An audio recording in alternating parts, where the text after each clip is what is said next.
kind of embarrassing and humbling for me. I am all prepared to do a video on positive parenting and how to speak positively to your kids, and this morning I got really angry with one of my kids and yelled, and yesterday too. So today I'm here to tell you about a positive parenting ratio that we can all aim for and some techniques that can help us, me as well as you, to have some more positivity in our parenting. Let's go. I'm Narelle. I'm a children's counsellor, I'm a parenting coach, and I, with my husband, have 4 children aged 12 to 17. Today I'm going to be talking to you about a ratio between negative and positive interactions with our kids. So let's first define negative. In parenting, we need to tell our kids to do things. Make your bed, eat your vegetables, have a bath, normal parenting things. And sometimes our kids don't want to do those things, but they need to do them anyway. And so we have to get them to do these things, and it can be hard. And sometimes we need to have a struggle with our kids, and everyone's left feeling a bit, ugh, that's negative. That's the negative side of parenting. And it's not something that we need to not do ever, but when we have those negative times, we need to balance them out with positive things. So today we're going to be talking about a ratio between negative and positive. Negative are those times when everyone walks away going, oh, that was awful. Positive, obviously, they're the times when we can walk away from an interaction with our child and they feel good and we feel good, and there's a bit of a spectrum. You might have an interaction with your child and you go, it wasn't really positive, but it wasn't negative either. Maybe it's slightly negative or slightly positive, but not strongly. We can not worry too much about those. But if you've had a negative interaction with your child and everyone's feeling yuck, today I'm going to talk to you about a ratio that is going to help you to make sure the positive is balanced out with the negative. Now, unfortunately, the ratio isn't 1-to-1. If we have one negative interaction and one positive interaction, we're not going to be back to square one or feeling brilliant about our relationship, because the negative speaks so loudly, and it takes a fair bit of positive to outweigh that one negative. So here we go. Here's the ratio, and it's not 100% straightforward. I have read a number of websites and books that suggest different ratios. I've seen 1-to-4, 1-to-5, 1-to-8, and 1-to-10. 1-to-10 I think is the most common suggested ratio. So the concept is, for every one negative interaction we have with our child, where everyone walks away feeling, oh, that's awful, we need to have 10 positive interactions to outweigh this one negative. If we want our home to feel warm and inviting, and if we want our children to feel like overall our relationship is positive, we need to be outweighing every one negative interaction with 10 positive interactions. Now, if you're walking around with a chalkboard marking yourself, that was one negative, okay, now I've got to have 10, and I'm spending so much time counting how many positive interactions, I lose track and I get upset, and that's not the idea. We're not meant to be focusing on counting necessarily, although you might like to do that for a day or so to get an idea of just how many negative to positive you have, so that you can know what sort of ratio you're working with now before you start improving the positivity in your family. We don't need to be mainly focused on the numbers. The concept is we need to be more positive than negative. And for most of us, that means we need to be really intentional and concentrating and looking for opportunities to do the positive, because the negative just is there. It's hard to avoid, and sometimes we can get into really negative patterns that are just really unpleasant for everyone. And it's not the way we want to raise our kids. We want our families to be warm, happy, safe places. We want our kids to feel like we're on their side, and this is how we do that, by having these intentional, positive interactions with them that outnumber the negative by a lot. Maybe 4, maybe 10, somewhere in there. A lot of positive. So how do we have positive interactions? I'm going to coach you on a few things that you can do to increase the positivity in your parenting. If you are walking into a situation and you're feeling and you know you're at risk of having a negative interaction with your child, put a smile on your face. This is going to help you change your interactions with your child.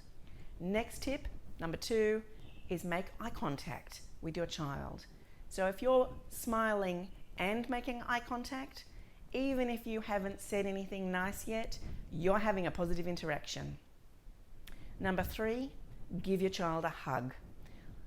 If they're too cool for a hug, if they're a teenager and they don't want a hug, maybe you could ruffle their hair or put your hand on their shoulder. Eye contact, smile, physical contact. We're on our way with positivity. My next tip for positivity in your parenting is to praise positive behaviour. So if you see your child doing something that you like, tell them. It can be a temptation as a parent when you see your child doing something that you like sitting quietly and doing their homework or reading a book or doing anything that you've asked them to do. Sometimes we just go, oh, thank goodness for that, and make ourselves a cup of tea and sit down, and we forget to tell them that they're doing something that we like and reward them with a positive interaction. So just make sure you notice them doing the right thing or being someone who you want them to be, and tell them. Make eye contact, smile, maybe put your hand on their shoulder and say something nice to them. Notice something that they're doing that you like, tell them about it.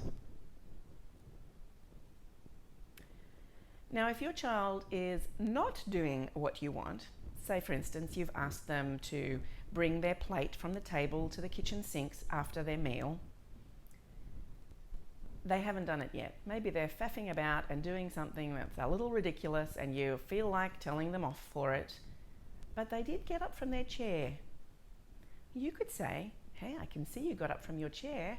You're getting ready to bring that bowl to the sink, aren't you?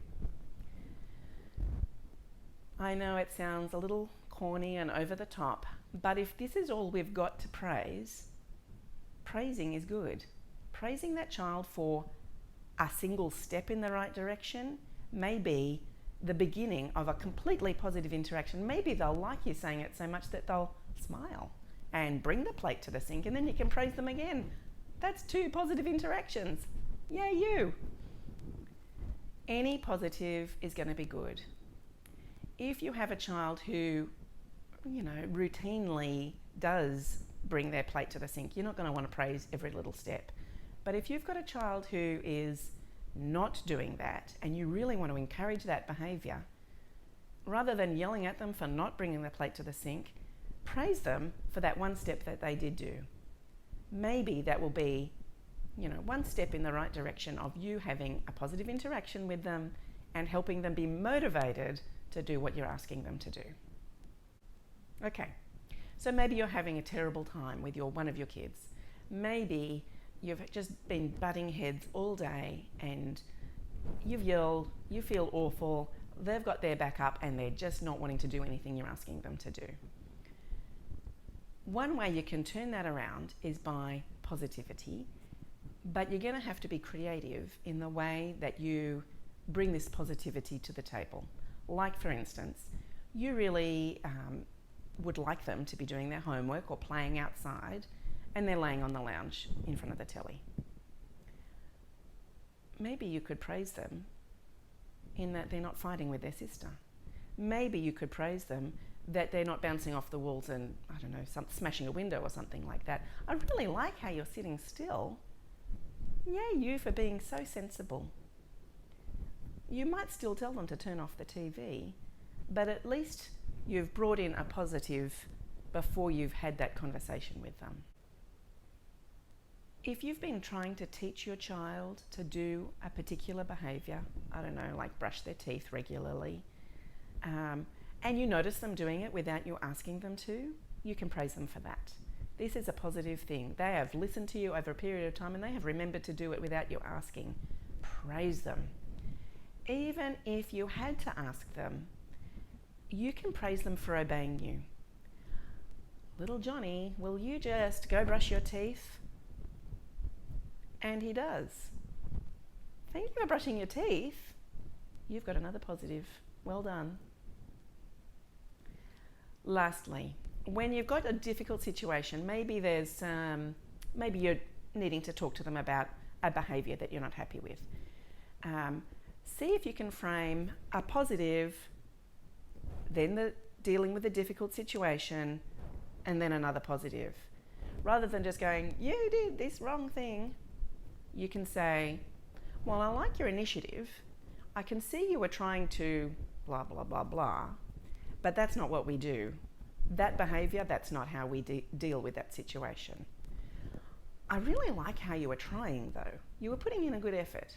See how we have positive, dealing with a difficult behaviour, then another positive. You're working on your ratio for starters, but the child is not seeing mum or dad is against me and they just want me to stop everything I do. They see I'm doing the wrong thing. They're saying, mum sees I'm trying. Mum sees that I'm putting in effort, and so they can then be more motivated to keep trying. So we definitely need more positive than negative, and we need to be conscious of it because we as human beings tend to see the things that bug us and tend to focus on those things. So our natural inclination as parents is to tell our kids off when we see them doing something annoying, and our natural inclination is to say thank goodness when they do something good, and we sometimes forget to tell them. So we are naturally going to be tempted to say the negatives and forget to say the positives. So we need to remember to say the positives when we see something good, and we need to really work on saying them as much as possible so we can balance out the negatives that are just going to happen as part of our day-to-day lives as parents. One of the benefits of being more positive in our parenting is that our kids are more likely to listen to us. If you were to go negative, negative, negative all day long to your kids, at some point they're going to switch off and tune you out. I've had days where my kids have done that. If we say positive things, they're going to be much more interested in what we've got to say. And you know what? When we're teaching them the things not to do, we really need them to be paying attention. The positive is how we're going to do that. Also, we want our kids to feel like they can please us. If they think that all they ever do is make us unhappy and cranky, they're not going to be motivated to try. They're going to lose motivation to try to please us. I hope you've enjoyed this. I hope this gives you new energy in your parenting, gives you new motivation to try to be more positive. It's motivating me. If this video has been helpful for you, I hope you'll like it and subscribe. And maybe you might like to share in the comments ways that you are going to try being positive, or a way that you have been positive with your kids today. See you later.